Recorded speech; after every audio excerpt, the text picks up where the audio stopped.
टूटी हुई ईंटों पे धूप पड़ रही है, लंबे साए बना रही है जो हवा में नाच रहे हैं। ये पुराने पत्थर जो कभी एक बड़ी इमारत का हिस्सा थे, अब बिखरे और खामोश पड़े हैं, समय के गुजरने का गवाह बनके। पत्थरों के टूटे रास्तों से घास फूस उग रहे हैं, जो कभी उनका था उसे वापस ले रहे हैं।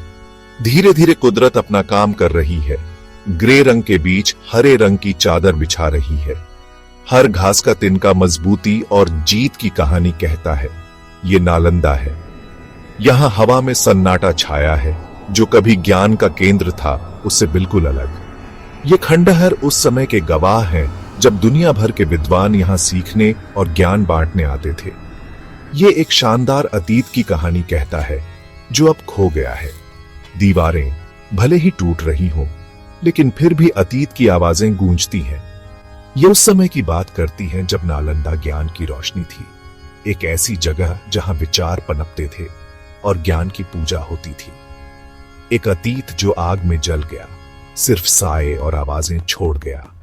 महान पुस्तकालय जो कभी अनगिनत पांडुलिपियों से भरा था, राख हो गया। आग ने न सिर्फ किताबों को नष्ट किया, बल्कि कई लोगों के सपनों और आकांक्षाओं को भी जला दिया। यहां क्या हुआ था?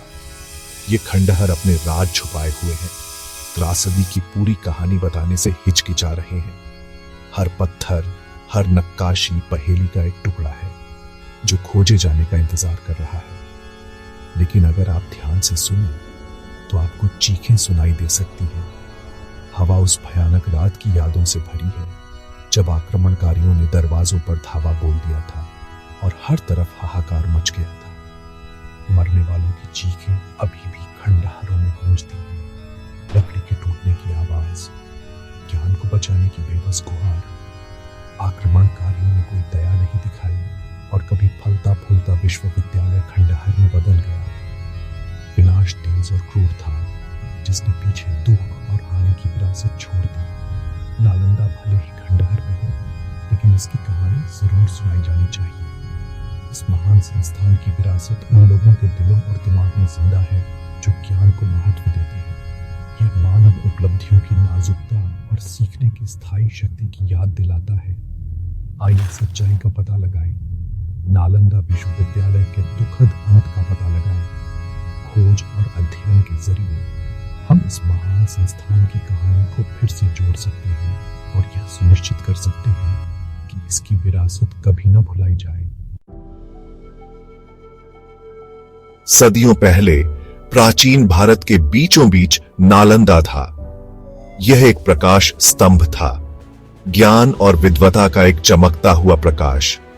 एक विशाल परिसर की कल्पना करो, दुनिया भर से हजारों छात्र वे ज्ञान के आकर्षण से खींचे चले आते थे। नालंदा सिर्फ एक विश्वविद्यालय से कहीं ज्यादा था। यह भारत के बौद्धिक कौशल का प्रतीक था। इसका प्रभाव दूर दूर तक फैला, अनगिनत जीवन को छूता हुआ। दुनिया इसकी प्रतिभा पर अचंभित थी। नालंदा की कहानी समर्पण की कहानी है, ज्ञान की प्यास की, जिसकी कोई सीमा नहीं थी। यह एक ऐसी जगह थी जहां सबसे प्रतिभाशाली दिमाग इकट्ठा होते थे। वे जीवंत बहस में शामिल होते थे। नालंदा का पुस्तकालय प्रसिद्ध था। हजारों हजार पांडुलिपियां इसकी अलमारियों में सजी थीं। उनके पास प्राचीन ज्ञान, दर्शन और विज्ञान की कुंजियां थीं। हवा ज्ञान की खोज से गूंजती थी। नालंदा मानव जिज्ञासा की शक्ति का प्रमाण था। ऐसा लगता था कि इसकी विरासत हमेशा के लिए रहेगी। लेकिन फिर नालंदा पर एक साया पड़ गया। कभी शांत रहने वाला आसमान काला पड़ गया। पुराने खंडहरों पर एक अजीब सा अंधेरा छा गया। हवा तनाव से भर गई, मानो वातावरण को ही आने वाले विनाश का आभास हो गया हो। उत्तर से फुसफुसाहट आई, फुसफुसाहट जो हर गुजरते दिन के साथ तेज होती गई। एक आने वाली फौज की फुसफुसाहट जो लगातार और अजेय थी। क्षितिज पर जल्द ही घुड़सवारों के साए दिखाई देने लगे। जैसे जैसे वे नजदीक आते गए, उनके आकार बड़े और ज्यादा खतरनाक होते गए। एक क्रूर आक्रमणकारी के किस्से, जले हुए गांवों, लूटे गए खजानों और बर्बाद हुई जिंदगियों की कहानियां।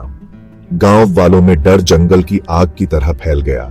उनका कभी शांतिपूर्ण जीवन अब भय से घिर गया था। सबकी जुबान पर एक ही नाम था, बख्तियार खिलजी। उसका नाम बख्तियार खिलजी था। वह महत्वाकांक्षी था। उसे सत्ता का लालच था। उसकी आंखें एक ज्वलंत महत्वाकांक्षा से जलती थीं, जीतने और राज करने की इच्छा से। डूबते सूरज ने एक अशुभ लाल चमक डाली जो आने वाले रक्तपात को दर्शाती थी। वह लालच और विनाश से प्रेरित सेना का नेतृत्व करता था। उसके सैनिक युद्ध के लिए तैयार और निर्दयी एक ही उद्देश्य से मार्च करते थे, लूटपाट और विनाश। गांवों को जमींदोज कर दिया गया। उनके निवासियों को अपने नुकसान का शोक मनाने के लिए छोड़ दिया गया। खिलजी युद्ध का आदमी था, एक सेनापति जो अराजकता और संघर्ष में फलता फूलता था। उसकी रणनीतियां क्रूर थीं, उसकी रणनीति निर्दयी थी। वह एक ऐसा योद्धा था जो कोई सीमा नहीं जानता था, एक ऐसा नेता जो अपने आदमियों में भय और आज्ञाकारिता दोनों को प्रेरित करता था। उसे ज्ञान की कोई परवाह नहीं थी। ज्ञान के प्रकाश स्तंभ के रूप में खड़े पुस्तकालयों को राख में बदल दिया गया। सदियों से सीखी गई बातों वाले ग्रंथों को आग की लपटों ने निगल लिया। खिलजी के लिए ज्ञान एक खतरा था जिसे मिटाना जरूरी था। ज्ञान प्राप्ति के लिए कुछ भी नहीं, शांति और आध्यात्मिक विकास का प्रतीक मंदिरों और मूर्तियों को अपवित्र कर दिया गया। भिक्षु जो कभी शांति से ध्यान करते थे अब युद्ध की भयावहता का सामना कर रहे थे। ज्ञान प्राप्ति की खोज को उसके सैनिकों के जूतों तले रौंद दिया गया। उसकी नजर में नालंदा बस एक बाधा थी, जीतने और लूटने के लिए एक इनाम। उसकी निगाहें प्राचीन विश्वविद्यालय पर टिकी हुई थीं, सीखने की जगह के रूप में नहीं बल्कि अपने अतृप्त लालच के लक्ष्य के रूप में। जीतने और लूटने के लिए एक इनाम। नालंदा के खजाने भौतिक और बौद्धिक दोनों को जब्त किया जाना था। आक्रमणकारियों ने कभी पवित्र रहे मैदान को लूट लिया, अपने पीछे सिर्फ विनाश छोड़ दिया। उसके आने से सब कुछ बदल जाएगा। नालंदा के द्वार जिनका कभी दूर दूर से आए विद्वानों का स्वागत किया जाता था अब खिलजी की सेना के हमले का सामना कर रहे थे। नालंदा की शांतिपूर्ण दुनिया बिखरने वाली थी। नालंदा की शांतिपूर्ण दुनिया बिखरने वाली थी। आग की लपटों ने रात को अपनी चपेट में ले लिया। खंडहरों पर एक भूतिया चमक बिखेर दी। भिक्षु निराशा में भाग गए। उनका पवित्र स्थान युद्ध के मैदान में बदल गया। ज्ञान और प्रबुद्धता के प्रकाश स्तंभ नालंदा की विरासत राख हो गई।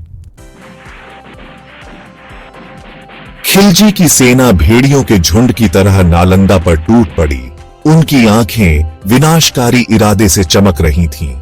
प्राचीन विश्वविद्यालय का कभी शांत और विद्वतापूर्ण माहौल अब युद्ध की अराजकता से बिखरने वाला था।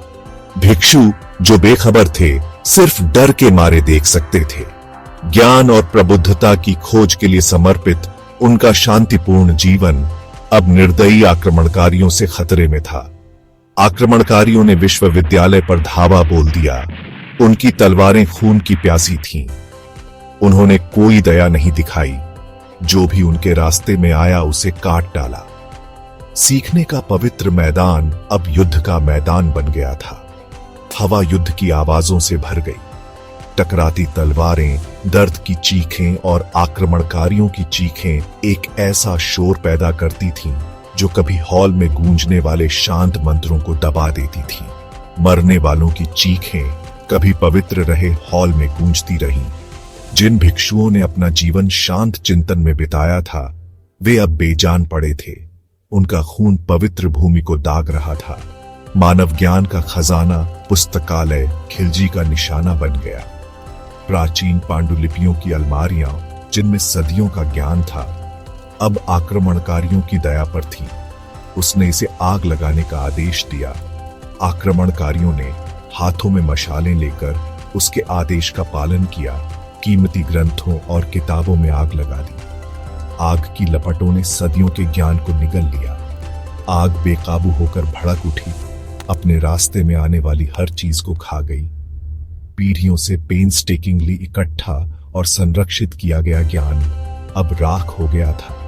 आग से उठता धुआं मीलों तक देखा जा सकता था। यह एक काला धुआं था जो दुनिया के सबसे बड़े शिक्षा केंद्रों में से एक के विनाश का संकेत देता था। यह एक ऐसा दृश्य था जो इतिहास को हमेशा के लिए परेशान करेगा। जले हुए पुस्तकालय के खंडहर उस दिन की एक भयानक याद के रूप में खड़े थे जब अज्ञानता और हिंसा ने ज्ञान और शांति पर विजय प्राप्त की थी। आग बुझने के बाद बस सन्नाटा रह गया। कभी महान नालंदा अब नहीं रहा, बस एक उजाड़ खंडहर, हवा राख की बदबू से भरी हुई थी। ऐसा लग रहा था कि नालंदा की याद ही मिटा दी गई हो, लेकिन फुसफुसाहट बाकी थी, पीढ़ी दर पीढ़ी चली आ रही कहानियां। कुछ लोग कहते हैं कि पुस्तकालय महीनों तक जलता रहा, अनगिनत पांडुलिपियों से आग भड़कती रही। दूसरों का कहना है कि खंडहरों के नीचे गुप्त सुरंगें हैं। माना जाता है कि वे बचे हुए ग्रंथों से भरे गुप्त कक्षों तक ले जाती हैं। हालांकि सच्चाई पता नहीं चल पाई है। हालांकि नालंदा नष्ट हो गया था, लेकिन इसकी भावना को बुझाया नहीं जा सका। इस महान संस्थान की याद बनी रही। इसने अनगिनत लोगों को ज्ञान की तलाश करने के लिए प्रेरित किया, पुनर्निर्माण करने और सीखने की लौ को जीवित रखने के लिए। आज भी नालंदा एक याद दिलाता है, ज्ञान की शक्ति की याद और असहिष्णुता और हिंसा के दुखद परिणाम। इसकी विरासत कार्रवाई का आह्वान है, हमारी साझा मानव विरासत को संजोने और उसकी रक्षा करने का आह्वान। आइए हम सब मिलकर अपनी विरासत की रक्षा करने का प्रण लें। नालंदा की त्रासदी हमें याद दिलाती है कि कैसे अज्ञानता और हिंसा ज्ञान की रोशनी को मिटा सकते हैं। हमें अपने अतीत से सीखना चाहिए और आने वाली पीढ़ियों के लिए ज्ञान की रक्षा करनी चाहिए।